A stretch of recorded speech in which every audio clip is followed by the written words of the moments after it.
અવતારણ ભોજપીર ભક્તોના ભેરુ દાદા રામદેવજી મહારાજ સત્ય સનાતન ધર્મથી ઉગમ ભોજની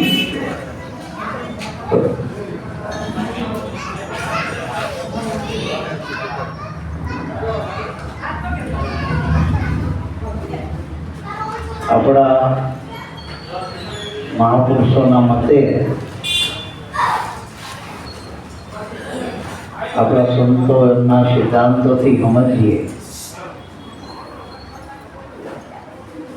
સદગુરુ સંત એ કુદરતનું પ્રગટ રૂપ છે. આમાં ત્રણ વાનામાંથી આપણે સમજવાના રૂપ, સ્વરૂપ અને અરૂપ. તો અરૂપ પરમાત્મા તો કણ કણમાં બધે રહ્યો, જળ ચેતનામાં વ્યાપી ગયો. નામ છે એ કુદરતનું સ્વરૂપ છે અને સંત એ કુદરતનું રૂપ છે. સંત અને સત, સત એ કેવળ કુદરતનું સ્વરૂપ છે અને સંત એમાંથી પ્રગટેલું સ્વરૂપ છે. એનો આકારમાં ગળપણ નિરાકાર છે પણ સાકર સાકાર છે. એનો આકાર છે, એનો દેખાય. પણ હાકરને વગાડી નાખો તો ગળપણ તો રે, હાકર ગાંગડો મોટો પણ ગળપણ જતું નથી, એનું સ્વરૂપ જતું. એ મહાપુરુષોના દેહ વ્યાપકમાંથી લીધેલો પિંડ, બ્રહ્માંડમાંથી પિંડ લીધેલું મહાપુરુષ. એ પંચભૂતનો દેહ પંચભૂતમાં કાર્યકારણથી જગતમાં આવો છે અને એ દેહ કાર્ય પૂરું થાય એટલે દેહ મૂકી દે. આપણે માનો કે ક્યાંય જવું હોય તો આપણે ગાડી લઈ પણ પછી મુકામાં આવે તો ગાડી મૂકી દઈ. મહાપુરુષો આ જગતમાં કાર્યકારણ ધર્મના માટે આવ્યા હોય, ધર્મનું કાર્ય કુદરત થકી આવતા હોય મહાપુરુષો. દેવાના જગતમાં પ્રવર્તમાન છે ધર્મ ને કર્મ. હવે કર્મ એ જગત છે અને ધર્મ એ કુદરતનું બંધારણ છે, નાદીનું. મહિમા સંતો ભક્તો આવ્યા કરે ધર્મ. કર્મમાં જીવ માત્ર હતો, ધર્મમાં સંતો ભક્તો. કુદરતના અવતારો કયો, પીર કયો, પેગંબર કયો, તીર્થંકર કયા, તો આપણે જે 24 અવતાર કહી, જેટલા નામી અનામી સંતો ભક્તો કહી, 33 કોટી દેવતા આપણે કહી, આ બધા ધર્મમાં આવી જાય. અને કર્મમાં બધું જે વર્ણાશ્રમના જે કર્મના ધર્મો બધા, એ બધા જીવ માત્ર કીડીથી હાથી બધી બધા જીવાત્મા હોય કર્મના જગતમાં. હવે કર્મ એ પ્રાર્થ વસાત છે, કારણ કે દરેકનો કર્મનું જ પ્રાર્થ. એ પ્રાર્થ ભોગવી જાય એટલે ગમે એવો જીવ હોય, જગતનો કદાચ મોટી પોસ્ટ વાળો હોય તો એનું શરીર છોડી દેવું પડે. પ્રાર્થ કલા થઈ ગયું, શરીર છૂટું થઈ ગયું, કારણ કે પ્રાર્થનો જ દેહ. અને પ્રાર્થમાં છે એટલું જ સુખ દુઃખના જે અંદર જે પોઈન્ટો મૂક્યા એ બનવાના છે. દવાઈ થાય જેમાં આપણે કેલેન્ડરમાં દિવસો કંઈ કરો કે ના કરો, એ દિવસો ખલાસ થતા જ જાય. એમ અવધિવાળું આયુષ્ય આ દેહમાં. એટલે તમે કંઈ કરો કે ના કરો, દેહ ખલાસ થતો જાય. કારણ કે દેહ જન્મથી જ્યારે ગતિ પામ્યો, મૃત્યુમાં શાંત થાય. દેહનો જન્મ થાય અને દેહનું મૃત્યુ થાય. હવે આપણે મહાપુરુષ કોણ કહીએ, સંત કોણ કહીએ અને જીવ કોણ કહીએ? જે નાતી જાતિનો છે એ બધા જીવ છે. હું ફલાણો લોકડો ઢોકળો, કારણ કે બધા કર્મ, જે વર્ણ વ્યવહાર છે ને બધા કર્મના છે. બધા વ્યવહારો, બધી જાતિ ભાતિ બધું કર્મમાંથી બન્યું. બધું બ્રાહ્મણે કર્મ, ક્ષત્રિય કર્મ, વૈશ્યનું કર્મ અને શૂદ્રે કર્મ. એ કોઈ ધર્મ નથી. તો પછી એમાંથી તો 18 પ્રકારના વર્ણાશ્રમ, અત્યારે તો અનેક વર્ણાશ્રમ ધર્મ બન્યા. પછી એમાં જગતમાં સંબંધો બંધાણા દેહના ઋણાનુબંધથી સંબંધ બંધાય. માતા પિતા પુત્ર પરિવાર ભગવું વાલું. પછી જેવા જેવા કર્મ કરો એ કર્મના પાસે સંબંધો થાય. ડૉક્ટરનું કર્મ, વકીલનું કર્મ, ખેડૂતનું કર્મ, વાણિયાનું કર્મ, આ બધા કર્મ જ છે ટૂંકમાં. તો કર્મ કોઈથી ધર્મ ના બને, કર્મથી ધર્મ ને આવો. અને કર્મ માત્ર અવધિવાળા, કોઈ કર્મ નિરંતર નથી. આપણે આ સૂર્યજીને આપણે પ્રકાશનો પુંજ કહી શકતા, પણ સૂર્ય 24 કલાક તો પ્રકાશ આપતો નથી. આપતો એની અવધિ છે, લિમિટ છે, ઉદય હોય. તો આ જગતના કોઈ પણ વાના એવા નથી જે નિરંતર હોય, બધા એમાં અવધિ હોય. કોઈ પણ વસ્તુ જે ઉત્પન્ન થઈ, જે તારા સ્થિતિમાં દેખાય એનો લય થવાનો કાળાંતરે થવાનો. આ જગતમાં કદાચ દેહધારી બ્રહ્મા, વિષ્ણુ, મહેશ, રામ, કૃષ્ણ અવતારો કદાચ આવ્યા, તો એનો ઉત્પન્ન થયા સ્થિતિ અને લય થવાનો છે. એમ જેટલું દૈશ્યમાન જગત છે, જેટલું તમે જાણો છો તમારાથી પર, જે પર જાણકારી છે, આપણે બીજું આપણાથી જુદું જેટલું પણ જાણી એ બધું જવાવાળું, કોઈ વસ્તુ રહેવાવાળું. અને કોઈ નિરંતર નથી, કોઈ થાય નથી, એમાં પરિવર્તિત થયા જ કરે. એ બધા ચક્રો, ચક્ર એટલે ફરતા રહે. એક સ્થિતિ નહીં, એક સ્થિતિ તો તમારું મૂળ જે સ્વરૂપ છે આત્માનું, એ મૂળ સ્થિતિમાં એમાં કોઈ દી આવન જાવન નથી, એમાં વધઘટ નથી. અને એનો ધર્મ કહેવાય નિરંતર. તો એ આપણને સદગુરુ મળ્યો હતો જ્યારે તો પૂર્વનું આપણે એક ધર્મને લઈને આવ્યા છીએ. એનું શું કરે,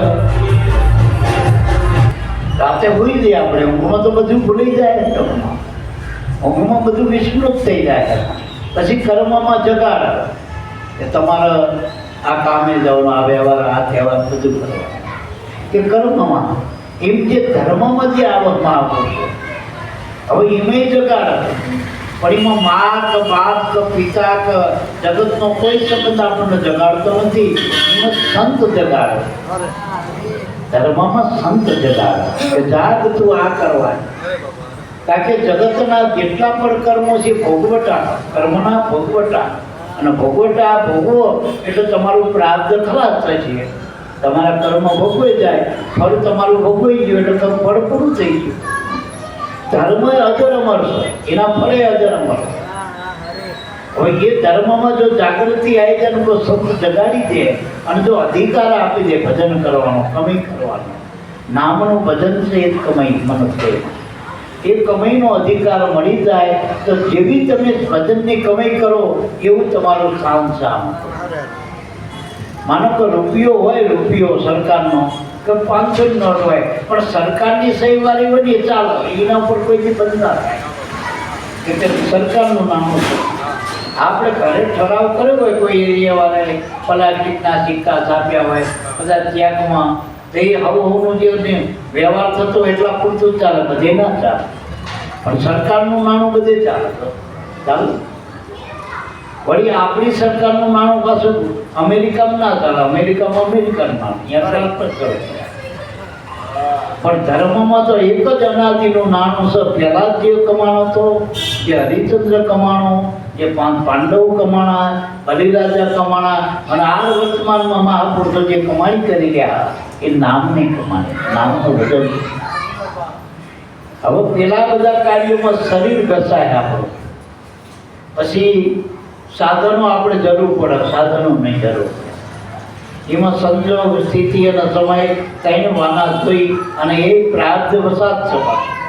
પછી એની અવધિ, માનો કોઈ બીજ વાવ્યું હોય આપણે, તો બાજરો આવ્યો હોય, બાજરો તો ઘઉં આવ્યો તો 90 દિવસે ઉગી જાય. વળી કપા વાવો તો 120 દાડા, 4-5-6 મહિને કપા ટૂંકમાં, અમુક 12 મહિને પાકો, અમુક આંબો 5 વર્ષે પાકો, રાયનો 10 વર્ષે પાકો. એ બીજક નહીં, ફળ પાકવાની અવધિ. એમ મનુષ્ય કર્મમાં અવધિવાળો, સમય, સંજોગ અને સ્થિતિ પ્રમાણે કર્મના ફળ મળતા રહે. એમાં ઘણા સુખ, ઘણા દુઃખ છે. હવે સુખ દુઃખ તો એટલો કારણ કે એક માણસને એનું ફળ જે છે એ ગમે. માનો કે આપણે શાક બનાવ્યું તો શાક તો બધાએ ખાવા માટે જ બનાવવાનું, પણ અમુકનો નથી ભાવતું શાક, તો એના માટે દુઃખરૂપ શાક વગર શું કરીશું ખાવ. હવે બનાવ્યું પણ એને ભાવતું નથી. એમ ઘણા કર્મો આપણને અનુકૂળ નથી હોતા, પ્રતિકૂળ હોય, એના આપણે દુઃખ કહીએ. અને જે અનુરૂપ હોય આપણને ગમતા ફળ હોય એનું સુખ કહીએ. સંબંધોને એવું હોય, જો પત્ની આપણને અનુરૂપ હોય તો આપણને સુખ લાગે, પત્નીનું સુખ મળે. જો પત્ની આપણી પ્રતિકૂળ હોય, આપણું માનતી ના હોય કે જુદા કરતી હોય તો એ પત્ની જ દુઃખનું કારણ હોય. ભાઈઓને એવું હોય તો મા બાપ બધાય સંબંધો બધાય ફળ જે આપણને દેહાદિક જે મળે એ કર્મ ફળ સુખ દુઃખ વાળા. પણ ધર્મનું ફળ, કારણ કે ધર્મ નિરંતર છે, સત્ય છે, અજર છે, અમર છે, એનું ફળ પણ સત્ય છે, એનું ફળ પણ નિરંતર, એ અવધિ નથી. કારણ કે સત ચિત્ત અને આનંદ એ આત્માનું સ્વરૂપ, ધર્મનું સ્વરૂપ છે. અને આત્મા એ ધર્મ, આત્માથી અન્ય કોઈ ધર્મ નથી. નામથી બીજો કોઈ ધર્મ છે નહીં. નામ એ જ નિરંતર સત્ય સનાતન આત્મ ધર્મ. એટલે જ ગુરુ આપણને એ ધર્મની ઓળખાણ કરે. ટૂંકમાં શ્વાસોશ્વાસ જે અદંપા ધ્યાન કરી એ જ સાચી ભક્તિ છે. દેહ કરીને જે કંઈ ઇન્દ્રિયોથી કરી એ તો નાના મોટા કર્મો બધા. કોઈ રજોગુણી કર્મ, કોઈ તમોગુણી કર્મ, કોઈ સતોગુણી કર્મ. આ જેવા કર્મ કરી એવા ફળ મળે. કારણ કે કુદરતના એવા વિધાન છે, તમે જેવા કર્મ કરો એવો ફળ મળે. जिस कर्म जैसा कर्म वैसा फल पावे. कर्म प्रदान विश्व કરી રાખ્યા, જેવા કર્મ એવા ફળ પામે. એટલે ટૂંકમાં કર્મમાં ભગવાન કે મારું કંઈ લેવા દેવા નથી, ગુરુ મહારાજને કંઈ લેવા દેવા નથી, એના મા બાપને લેવા દે. છોકરો કડવું ખાય તો એ મોઢું બગાડ, જો મમ ખાય મીઠું ખાય તો રાજી થાય. એ જેવું કરો, જે ખાય જેવા ફળ તમે ચાખો એવું તમને એના જે ભોગવટા પ્રાપ્ત થાય. તો ટૂંકમાં જેટલા જગતમાં તમે દેહથી, ઇન્દ્રિયોથી અને બીજા જગતના સાધનોથી જે પણ કર્મ કરો એ બધા ફળ આપો અને ફળ અવધિવાળા. વળી દેહ પણ નાશવંત છે તો એના ફળ શાશ્વત ના. તો ગુરુએ આપણને જે ધર્મ ઓળખાયો, નામ ઓળખાયું એ નિરંતર શાશ્વત છે. એનું ફળ જે મળે સત ચિત્ત આનંદ. ચિત્ત એટલે ચેતન રૂપ, જ્ઞાન સ્વરૂપ, અને જે આનંદ રૂપ એટલે એમાં આનંદ હોય. આનંદ એ ઇન્દ્રિયનો નથી. ઘણા ત્યાં આનંદ થાય નાચવાનું કૂદવાનું એ નહીં. તમારા જે અંદર જે સમજણ છે, જે જ્ઞાન છે, જે અનુભૂતિ હોય, જે તમારી મનની જે સ્થિતિ હોય કે હું આત્મ સ્વરૂપે હું, મારે હવે કંઈક કરું કે ના કરું એ ફેર પડતો નથી. ટૂંકમાં એની જેની સ્થિતિ જ બદલાતી નથી, કોઈ પણ સ્થિતિ. એ આત્માનો અનુભવ છે, એ આત્માનું ધન છે, આત્માનું ફળ છે. ટૂંકમાં એ શાશ્વત છે, નિરંતર છે. પણ એક વખત છેડો અડાડી દેવો પડે, કનેક્ટ કરવું પડે. પછી તો જન્મ હોય, મરણ હોય, ગમે એવા આવરણ, કદાચ લાખો આવરણ ભલે આવે પણ ડગે નહીં માયલું. અને એ આપણે જોયું પાંડવોના જીવનમાં કેટલા બધા આવરણ, આપણે પહેલાંના જીવનમાં કેટલા પ્રમાણ, એના આપણે મહાપુરુષો કહી, એના થકી આ 5 હતા 9 12 થયા. એ બધાય મહાપુરુષોના જીવન તપાસો, આવરણ કેટલા બધા. પણ જો એમના મન ડગ્યા નહીં, કોઈ રીતે, કોઈ પણ સમયે, કોઈ પણ સંજોગમાં મનની સ્થિતિ ના. હવે મૂળ વાત આપણે એ કરવી છે. તો આપણને જો નામ આપ્યું હોય ગુરુને, એમાં આપણું ધ્યાન પડ્યું હોય ગુરુ કૃપાથી, તો આપણને કંઈ એની બહુ ફેરફાર પડતો નથી જીવનમાં. લાભ હાનિ હરખો તો સંતોનો ચિહ્ન કરે. માનો કે પાકા બાપાને આપણે માની દેહરૂપ માની, તો દેહરૂપે ત્યાં તો નથી, આપણા માટે નથી ત્યાં. એ કઈ રીતે? તો કે આપણે તો જોયેલા. હવે જેનો ગુરુ મળ્યા એની તો ધ્યાનની મૂર્તિ કોઈ દી ના. તમે સો ત્યાં સુધી ગુરુનું ધ્યાન કરો તો ધ્યાનમાંથી મૂર્તિમાં, એ ધ્યાનની મૂર્તિ તો જતી નથી આપણી. તો એ જાય કેવી રીતે? તમે ધ્યાન આંખો બંધ કરો તો મૂર્તિ ખડી થઈ જાય, પણ એ દ્રઢ ધ્યાન કર્યું હોય તો.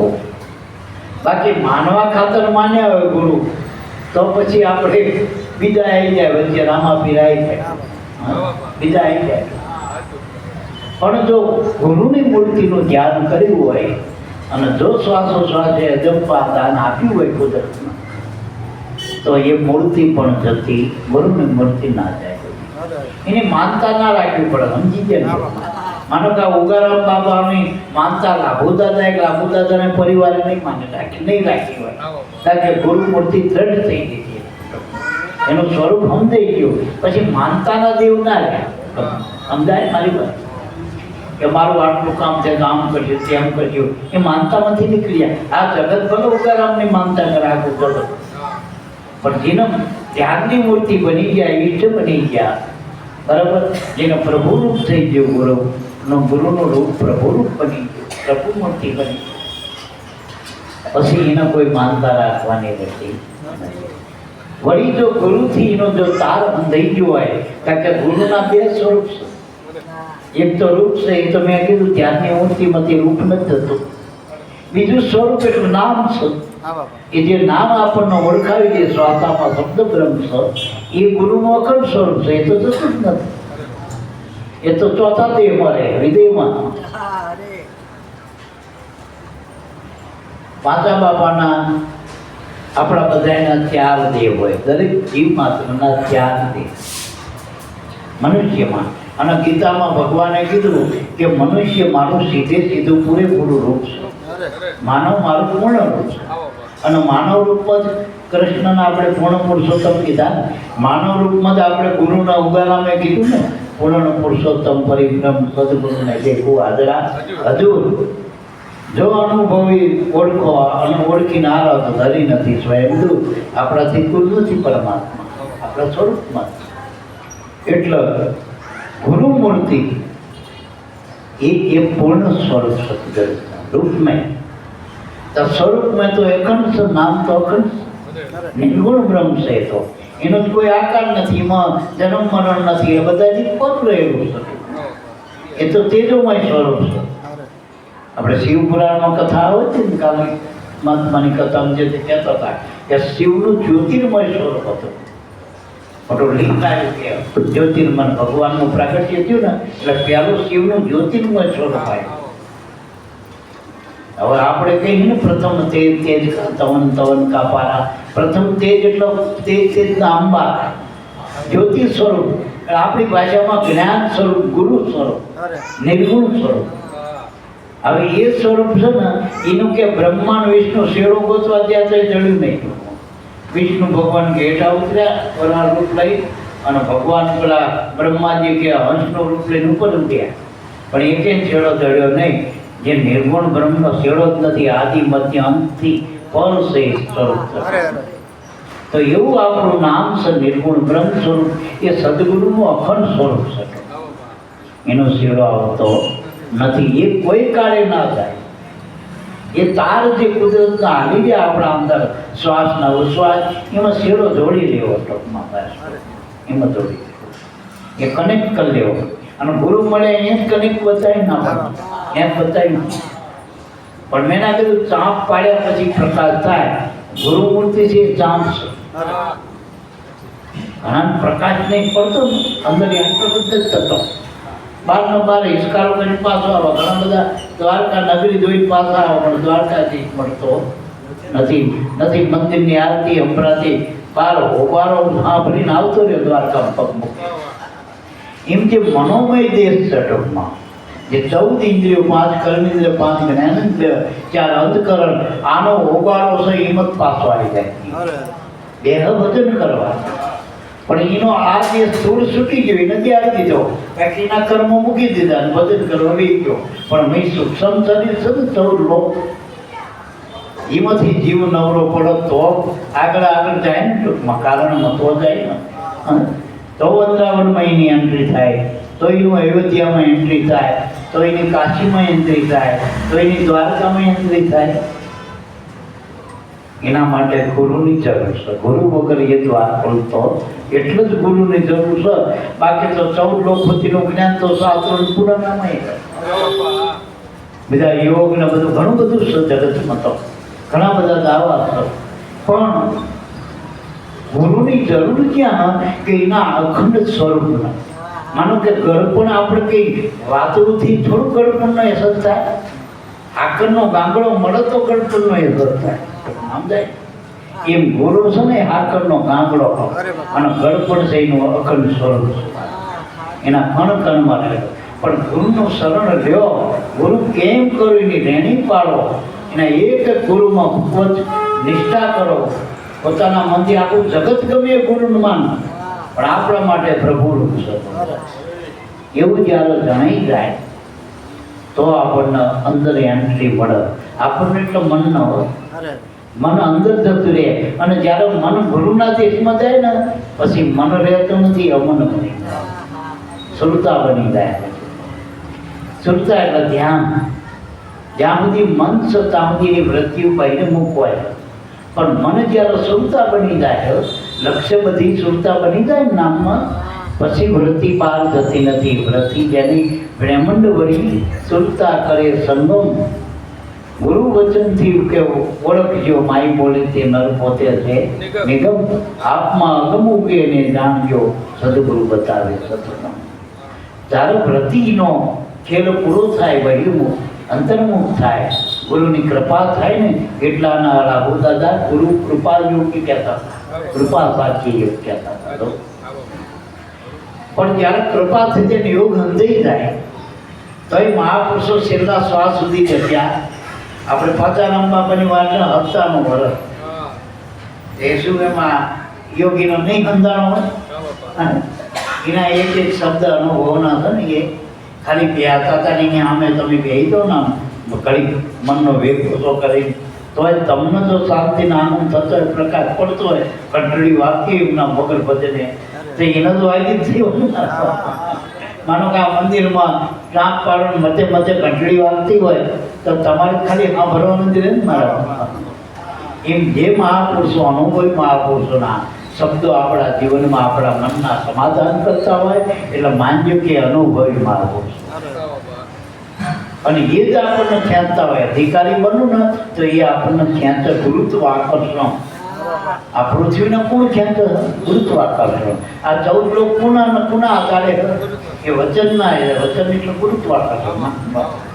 એ ગુરુ પાસે જે નામ છે એ જ ગુરુત્વ આકર્ષણનું બળ છે. એના આધારે 14 લોક આના આધારે ટકી રહ્યા. આપણે એટલે ખેંચીને આઈસમાં. એટલે મહાપુરુષોમાં કોઈ ના અંદાજ કઈ વાંધો નહીં, પણ મહાપુરુષોમાં શંકા કોઈ નહીં કરવા, કોઈ નહીં કરવા, કોઈ નહીં કરવા. અને એમાં આપણે ગોડા પણ નહીં આવે. અમે છેલ્લે ગયા હતા કથિરિયા સાહેબે કીધું કે બાપાને કંઈક 48 કલાક હજુ આપણે જોવું. ઉભો હાર હાલતો તે વખતે 18 હાલતો હતા. હવે તો શરીરનો શ્વાસ શરીરમાં હાલતો હતો, પણ એનો અંતરંગ શ્વાસ તો પ્રાણમય પ્રાણ તો એ નામ હતું કે પાંચા બાપા શ્વાસને એ બહિર્મુખ છે, શરીરમાં છે. એવું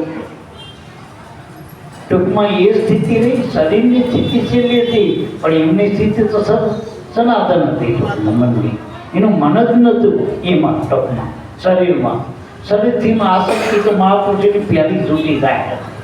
તારદા યોગ થાય જ્યાં સુધી દેહની ગ્રંથિ ના છૂટે મનમાંથી ત્યાં સુધી અનુભવનો કરતો આવો. એટલે એ અનુભવનો પામેલા પુરુષોના મૃત્યુ પણ એના માટે એક સામાન્ય ફળ છે. જેમાં સાધન આવતા જતા દેવો ને એમ એને જન્મ મરણ મૃત્યુ રહી ને આવન જાવન છે એના માટે. એને કઈ લેવા દેવા નથી. આપણે બસ આવી જાય કરે એમાં આપણે થોડા જતા રહી બસની. અને એમાં જગત આખું આવન જાવન જ છે જગતમાં. તો દેહ જગત નથી લીધો, જગતમાં આવન જાવન વાળો દેહ. પછી જે માનું કે ગાડી આ વિનુ બાબા ફોર્ચ્યુનર ફરક ગાડી, પણ કાલ કરોડની લાવો ગાડી તો ફોર્ચ્યુનર હું જોવા કરોડની ગાડી સામે આવે ટૂંકમાં. એ મહાપુરુષો તો સ્વતંત્ર એ તો માલિક છે આખા અનંત બ્રહ્માંડ. એને જ્યાં જેવો દેહ લેવો એ લઈ શકતો, અને જ્યારે છોડવું હોય ત્યારે છૂટી જાય. જીવન મુક્ત પુરુષ, જેને જીવન મુક્તની દિશા પ્રગટ થાય એ મહાપુરુષોનો જન્મ મરણનું એને ના હોય અને આપણને ના હોવું ના. લાવા પુરુષો.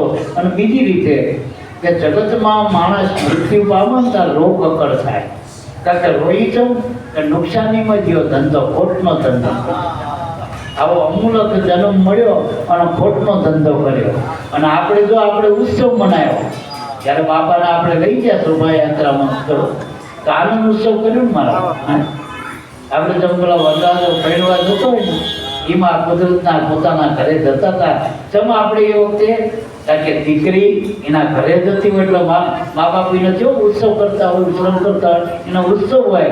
કરિયાવર લઈ જતી હોય દીકરી પાછી મા બાપનો, કારણ કે એનું સાચું ઘર તો પતિનું ઘર. એમ દેહમાંથી પોતાના નિર્ગુણ સ્વરૂપમાં જ્યાં એમાંથી આવ્યા હતા એમાં હમાઈ ગયા. મહાપુરુષો દેહ છે ને એક રહેવાનું એક સાધન છે, ટેમ્પરરી. આપણા બે સરનામા હોય, નોકરી કરવા જઈએ ગમે ત્યાં એટલે કે કાયમી સરનામું થયું તો ભાઈ મારે કહેવું પડે કે ભાઈ વિરોધ કરી નાખે. તમારે મળવું હોય તો સત્સંગમાં તો કે હું અત્યારે અહીંયા વિનુ બાપા ત્યાં મળું, વળી આઠમમાંથી અસલગામ મળું, એ બધા અમારા ટેમ્પરરી સરનામા. એમ મહાપુરુષોનું હાજર સરનામું રહ્યું ને, હાજર પરમેનન્ટ એ નામ છે. એનું નામ ઓળખાયું, કામ ક્યાં ઓળખાયું? આપણને ભોજા બાપા મળ્યા હતા, માતા બાપા મળ્યા, એને ગામ ઓળખાયું કે ભીગાસણ મારું ગામ, એનું ભજન કરીએ. નામનું ભજન કરો. નામ એનું અખંડ સ્વરૂપ છે. નામ એનું અખંડ સરનામું હોય, આખું અખંડ સ્વરૂપ છે મારા. એટલે વાચા બાપાના દેહની હારે આપણે બહુ રાખવાનું નહીં. દેહ તો આ જેવું ના, આપણી સામે ફોટામાં એ જ દેહ ને, એ જ દેહ. અને આજુ બંધ કરો તો, અને બધા તમે સ્થિતિ કરો તમારી હારે વાતોમાં આપણામાં કે મને જોડે જોડે જ બેઠેલા લાગે ને કે કેવી રીતે ગયા બાપા. હવે ફોટા દેવામાં બે શું બોલાય, પછી બોલનાર તો બાપાના આપણા બધા એક જ છે, ચૈતન્ય બ્રહ્મ. ઠીક છે, એની હાજરી છે, હૃદયમાં હાજર છે. ટૂંકમાં એની હાજરી ના હોય એવો અભાવ કોઈ દી થતો નથી. એવો સત્સંગીય સ્વભાવ બનાવી દેવાનો તો ગુરુનો કોઈ દી અભાવ ના થાય. આ એનો હોય ત્યાં સુધી પ્રભાવ હતો, પણ અભાવ તો ના જ થાય. પ્રભાવ ના પડે નહીં, પણ અભાવ તો ના થવો જોઈએ. એવો સ્વભાવ કરી લેવો કે ગુરુ કાયમ છે, ગુરુ કોઈ દી થાય જ નહીં. અને જાય ને આવે ગુરુ ના હોય. તો પહેલો દેહ સૂક્ષ્મ સ્થૂળ શરીર પંચભૂતનું જે આપણે બાપાની આજ્ઞાથી એનું કાર્ય પતી ગયું તો કે અગ્નિ મૂકી દીધો. બાપાએ કીધું ને અગ્નિ આપી દીધો, કારણ કે અગ્નિનો બેલી છે અલગ, ફળ લાગ્યા અભિલાષ. એટલે અગ્નિમાંથી, કારણ કે અગ્નિ તત્વ હતું ને એમાં હોય પાછું. અગ્નિનો ભાગ અગ્નિ લઈ જાય, પૃથ્વીનો ભાગ પૃથ્વી લઈ જાય, જળનો ભાગ જળ લઈ જાય. એમ પંચભૂતનું શરીર પંચભૂતમાં હમાઈ ગયું, પડી ગયું.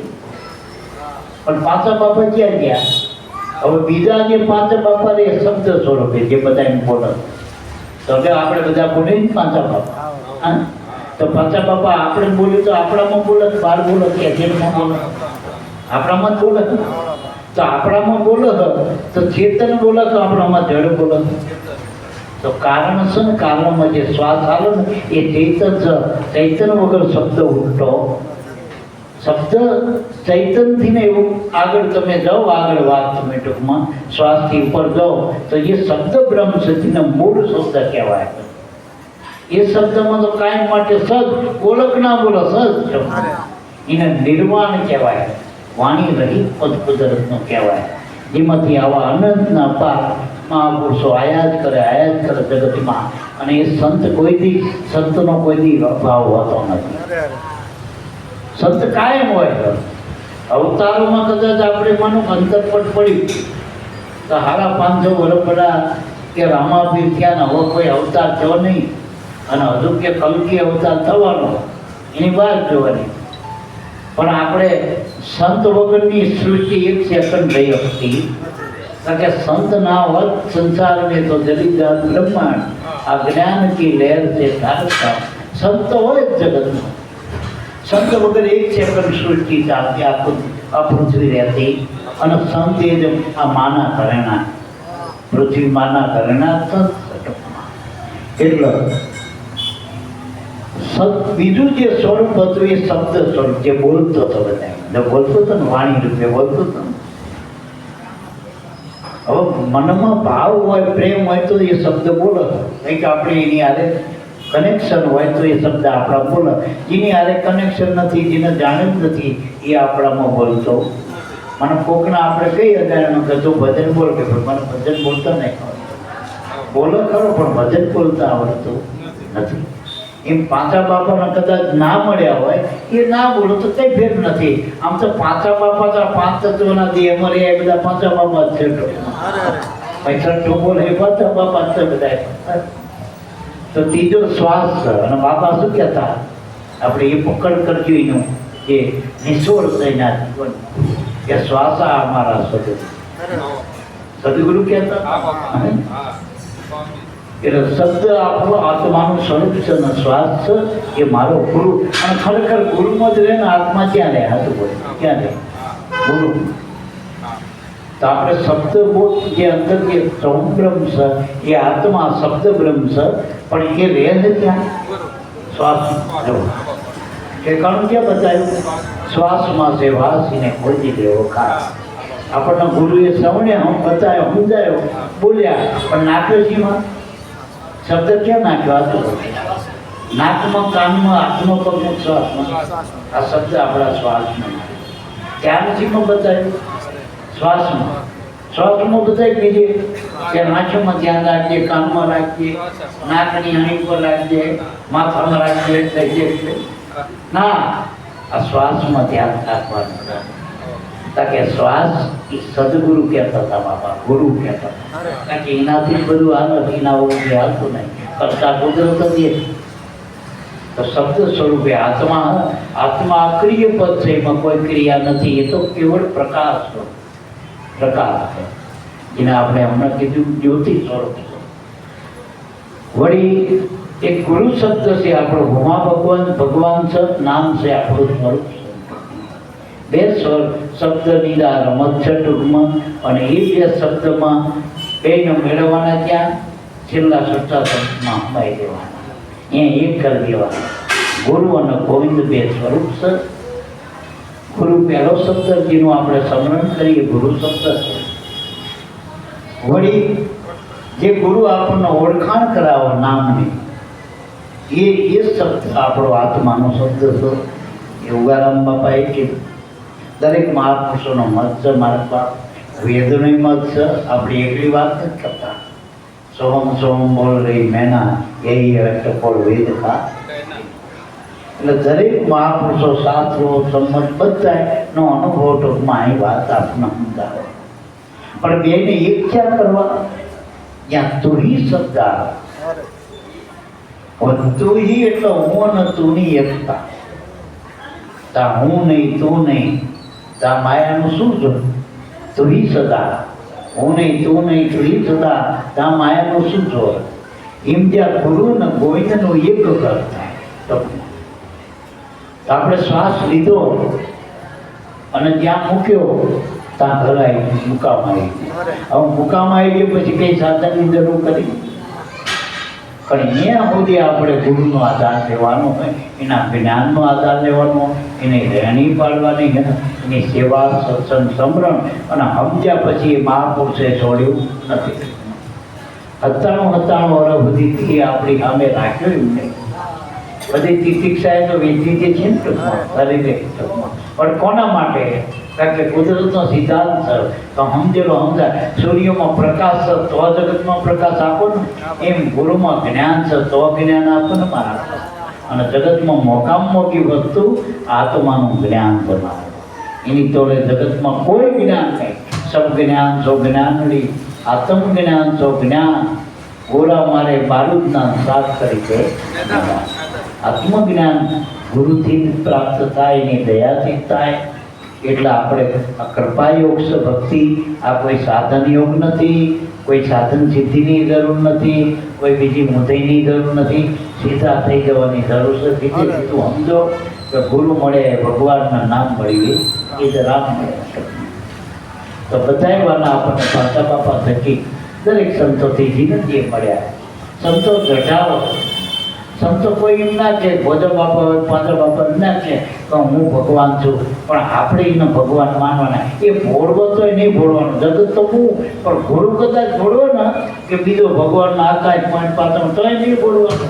આપણું નક્કી પણ તુંય તારા હાથો હોય તો તું જ છું, તું જ બોલે ભગવાન, બીજો કોઈ નથી ટૂંકમાં. પાછું એ બોલે ને આ જો સત્ય બ્રહ્મ સ્વરૂપ આપણે ગુરુ રૂપમાં નક્કી કરી તો એ સ્વરૂપમાંથી પાંચા બાપા કોઈથી જતા નથી. ત્યારે 4 રૂપમાં અટૂટમાં. બીજી એક સમજણ લઈને આપણે તો આ વિનુ બાપાનો કોક એમના હગાવાલા આવે તો શું કહે કે અણહાર પાંચા બાપાનું અણહાર ઉપર અણહાર ઉપર ઓળખે ને ટૂંકમાં. તો પાંચા બાપાનો દેહ કદાચ રૂપ કહીએ આપણે તો આ રૂપ તો આપ્યું નહીં. દીકરા દીકરી મા બાપનું સીધું રૂપ શકે, સમજે રૂપ શકે. હવે બીજી રીતે તો રૂપ તો આવ્યું તો નામે આપ્યું. પાંચા બાપાએ નામ આવ્યું ને વિનુભાઈની પાછળ કોનું નામ છે? અત્યારે ગમે ત્યાં જાય તો એમ કહે છે કે હું હવે મારા બાપા મળી જાઓ, મારું એકનું નામ રાખો. બાપનું નામ કાયમ રહે, ગુરુનું નામ કાયમ રહે. લાભુ દાદા ગમે એટલા આકાશ નથી પહોંચે ને પણ ઉગારામના નામ વગર અધૂરા. ગુરુનું નામ તો જોઈ. રવિ સાહેબ ગમે એટલા માનો હોય પણ ભાણ સાહેબ થકી કૃષ્ણ રામ બધા અવતારી પુરુષો રામાપીર પણ ગુરુના નામથી પૂર્ણ, બાકી અધૂરા એ અધૂરા. તો ગુરુનું નામ જોઈ તો આપણે બાપનું નામે રહે ને રૂપમાં નામ નથી. તો ગુણ તો આઈના છે એટલે તો આપણે બધા બેઠી. ગુણ ના હોત તો આપણે અહીંયા આવો ચકો ખાવાથી વિરોધ કરતી. કરીએ આડો જઈ પત્તા બાપા ગુણ છે એટલા આવ્યા. અને ગુણ થયા પાછા ઉત્તમ ગુરુના ગુણથી ઊંચા કોઈ ગુણ નથી. જ્યાં ગુરુગુણ બંધાણો એ જ ગુરુગુણ ગાય અને ગુરુગુણ ગાવાથી જ કુદરતનો રાજીપો થાય. એ લાભુ દાદા એક વાણીમાં કીધું કે સર્વે પદાર્થનો આત્મા ગુરુ સેવાથી રાજી સખોજી થાઓ, અન્ય કર્મ મને નહીં રીઝવે, દાસ લાભુ નિત્ય ગુરુગુણ. હવે એટલું બધું જ્ઞાન બધા શાસ્ત્રો બધાનો દોહન કર્યું ટૂંકમાં. અને 5 બ્રહ્મ રસાયણમાં બધું એમને નિશોડ આપી દીધા. ઉગારામમાં પણ તો ગુરુનો ગુણ તોય કે ગુરુગુણ નિત્ય થાય છે. તો ગુરુગુણ મુખ્ય મારા બાપ. તો હવે પાછા બાપાને તો આપણે હવાયા કરવા તો ગુરુગુણ દવાય કે બીજી કોઈ રીતે હવાય ના. કદાચ તમે ફોનાની ફ્રેમમાં ફોટો બનાવો ને એથી પાછા બાપા હવાય નહીં. એ તો 2 નંબર વાળા કરીએ છીએ આપણે. તો 1 નંબર ને એના આગળ શૂન્યમાં આપણે ગણતરી બંધ ના હોય, 1 થી ગણતરી થાય આપણે તો શૂન્યમાં હમાવાની વાત છે. મનને હમાવાનું તો જ ગુણ બંધાય. તો ગુરુ ગુણ ગાવાથી જ ગુરુનો કાયમ માટે રાજીપો રહે. અને અનુભવ બદલ્યું ને એ ગુરુના પગલે પગલે હાલતા અનુભવ થાય. અનુભવ કરવા માટે કોઈ નોખા પડીને શાસ્ત્ર પુરાણના વાંધા આસનો કરવાની જરૂર નથી. પણ જે આપણા ગુરુએ બતાવ્યું એના પગલે પગલે હાલો, એની રેણી પાડો એટલે અનુભવ થાય. બોલો સદગુરુદેવની જય.